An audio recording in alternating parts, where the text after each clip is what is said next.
नमस्कार दोस्तों। प्रस्तुत है स्वयं प्रकाश की लिखी कहानी नेताजी का चश्मा।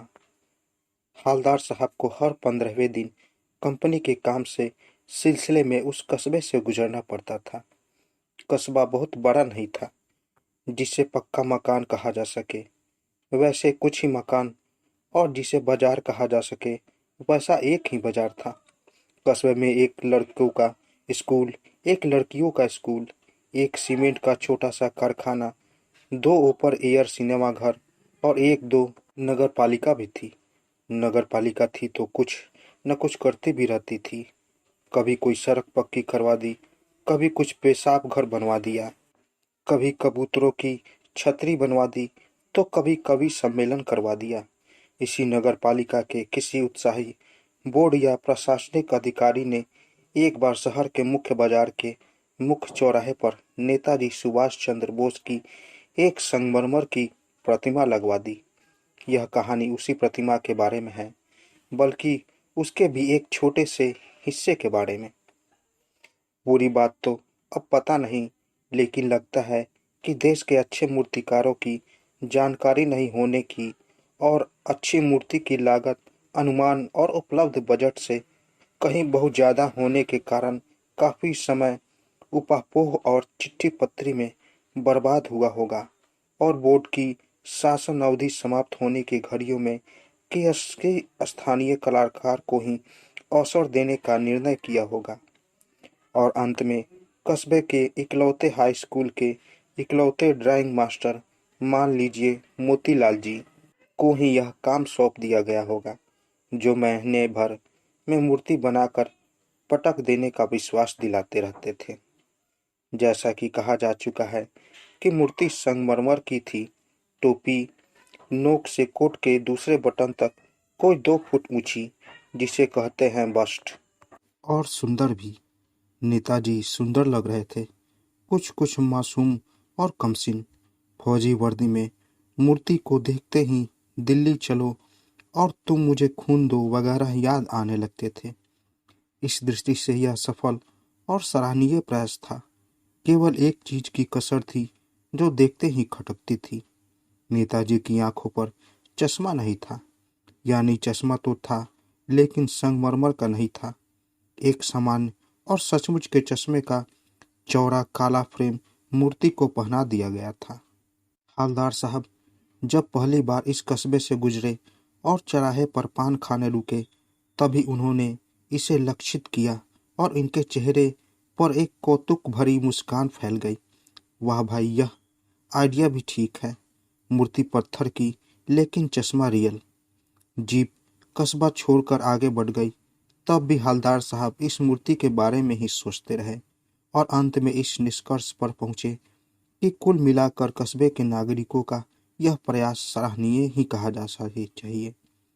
महत्व मूर्ति के रूप का या कद का नहीं, उस भावना का है, वरना तो देशभक्ति भी आजकल मजाक की चीज होती जा रही है। दूसरी बार जब हालदार साहब उधर से गुजरे तो उन्हें मूर्ति में कुछ अंतर दिखाई दिया। ध्यान से देखा तो पाया कि चश्मा दूसरा है। पहले मोटे फ्रेम वाला चौकोर चश्मा था, अब तार के फ्रेम वाला गोल चश्मा है। हालदार साहब का कौतुक और बढ़ा। वाह भाई, क्या आइडिया है। मूर्ति कपड़े नहीं बदल सकती, लेकिन चश्मा तो बदल ही सकती है। तीसरी बार फिर नया चश्मा था। हालदार साहब की आदत पड़ गई हर बार कस्बे से गुजरते समय चौराहे पर रुकना, पान खाना और मूर्ति को ध्यान से देखना।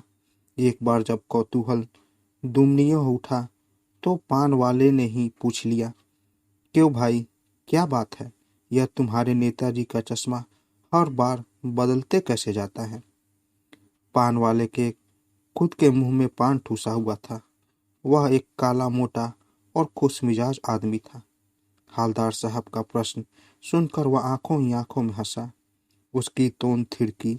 पीछे घूमकर उसने दुकान के नीचे पान थूका और अपनी लाल काली बत्ती सी दिखाकर बोला, कैप्टन, चश्मे वाला करता है। क्या करता है? हालदार साहब कुछ समझ नहीं पाए। क्या मतलब? क्यों चेंज कर देता है? हालदार साहब अब भी नहीं समझ पाए। कोई गिराक आ गया, समझो, उसको चौड़े चौखट चाहिए तो कैप्टन किधर से लाएगा? तो उसकी मूर्ति वाला दे दिया, उधर दूसरा बिठा दिया। अब हालदार साहब को बात कुछ समझ में आई। एक चश्मे वाला है जिसका नाम कैप्टन है। उसे नेताजी की बगैर चश्मे वाली मूर्ति बुरी लगती है, बल्कि आहत करती है, मानो चश्मे के बगैर नेताजी को सुविधा हो रही हो। इसलिए वह अपनी छोटी सी दुकान में उपलब्ध गिने चुने फ्रेमों में से एक नेताजी की मूर्ति पर फिट कर देता है।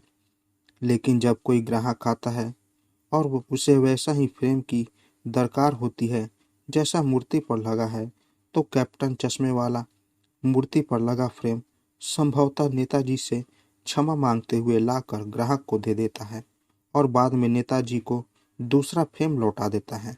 वाह भाई, क्या खूब आइडिया है। लेकिन भाई, एक बात अभी भी समझ में नहीं आई।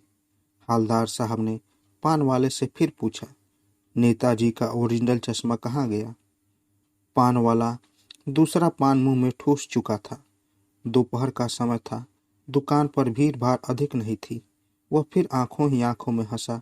उसकी तोंद थिरकी, कत्थे की डंकी फेंक पीछे मुड़कर उसने नीचे पीक थूकी और मुस्कुराता हुआ बोला, मास्टर, बनाना भूल गया। पान वाले के लिए यह एक मजेदार बात थी, लेकिन हालदार साहब के लिए चकित और द्रवित करने वाली। यानी वह ठीक ही सोच रहे थे। मूर्ति के नीचे लिखा, मूर्तिकार मास्टर मोतीलाल वाकई कस्बे का अध्यापक था। बेचारे ने महीने भर में मूर्ति बनाकर पटक देने का वादा कर दिया होगा। बना भी ली होगी, लेकिन पत्थर के पारदर्शी चश्मा कैसे बनाया जाए? कांच वाला यह तय नहीं कर पाया होगा। यह कोशिश की होगी और सफल रहा होगा। यह बनाते बनाते कुछ और बारीकी के चक्कर में चश्मा टूट गया होगा। यह पत्थर का चश्मा अलग से बनकर फिट किया होगा और वह निकाल लिया गया होगा। उफ! हालदार साहब को यह सब कुछ बड़ा विचित्र और कौतूहल भरा लग रहा था।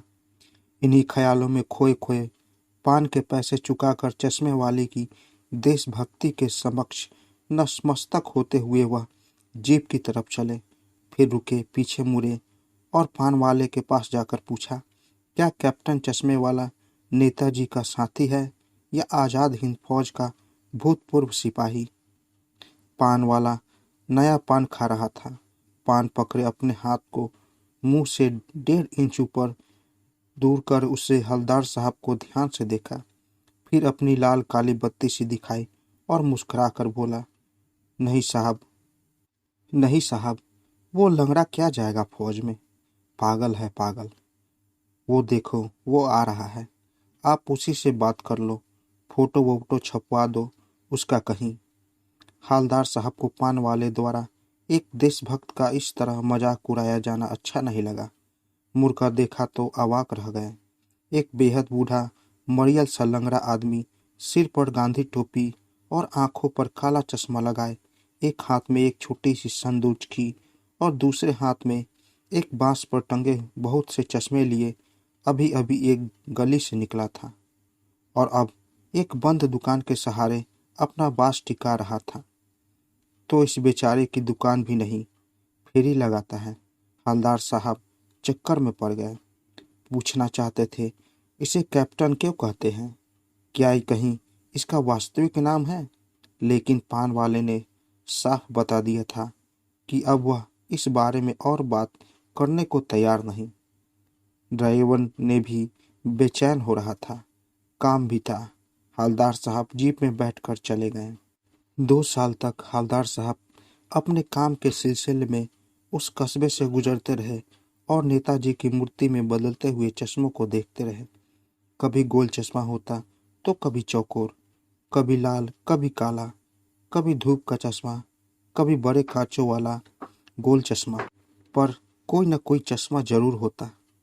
उस धूल भरी यात्रा में हालदार साहब को कौतुक और प्रफुल्लता के कुछ क्षण देने के लिए फिर एक बार ऐसा हुआ कि मूर्ति के चेहरे पर कोई भी कैसा भी चश्मा नहीं था। उस दिन पान की दुकान भी बंद थी।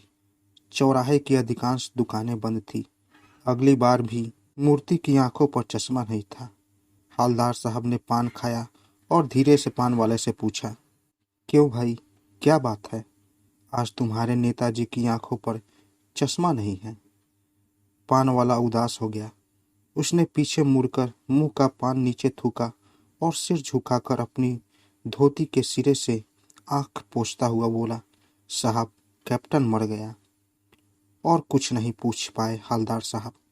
कुछ पल चुपचाप खड़े रहे, फिर पान के पैसे चुकाकर जीप में आ बैठे और रवाना हो गए। बार बार सोचते क्या होगा उस कौम का जो अपने देश की खातिर घर गृहस्थी, जवानी, जिंदगी सब कुछ देने वालों पर भी हंसती है और अपने लिए बिकने के मौके ढूंढती है। दुखी हो गए। 15 दिन बाद फिर उसी कस्बे से गुजरे। कस्बे में घुसने से पहले ही ख्याल आया कि कस्बे की हृदय स्थली में सुभाष की प्रतिमा अवश्य ही प्रतिष्ठापित होगी, लेकिन सुभाष की आंखों पर चश्मा नहीं होगा, क्योंकि मास्टर बनाना भूल गया है और कैप्टन मर गया। सोचा, आज वहां रुकेंगे नहीं, पान भी नहीं खाएंगे, मूर्ति की तरफ देखेंगे भी नहीं, सीधे निकल जाएंगे। ड्राइवर से कह दिया, चौराहे पर रुकना नहीं, आज बहुत काम है, पान आगे कहीं खा लेंगे। लेकिन आदत से मजबूर आंखें चौराहा आते ही मूर्ति की तरफ उठ गई। कुछ ऐसे देखा कि चीखे। रोको। जीप स्पीड में थी। ड्राइवर ने जोर से ब्रेक मारे। रास्ता चलते लोग देखने लगे। जीप न रुकते रुकते हालदार साहब जीप से कूदकर तेज तेज कदमों से मूर्ति की तरफ लपके और उसके ठीक सामने जाकर अटेंशन में खड़े हो गए। मूर्ति की आंखों पर सरकंडे से बना छोटा सा चश्मा रखा हुआ था, जैसा बच्चे बना लेते हैं। हालदार साहब भावुक है। इतनी सी बात पर उनकी आंखें भर आई।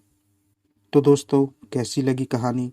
अगर आप लोगों को कहानी अच्छी लगी हो तो मेरे चैनल को ज़रूर सब्सक्राइब करें और साथ साथ बेल आइकन को भी ज़रूर दबाएं, ताकि मेरी कहानी सबसे पहले आप तक पहुंचे। तो दोस्तों, मिलते हैं एक नई कहानी के साथ एक नए वीडियो में। तब तक के लिए नमस्कार।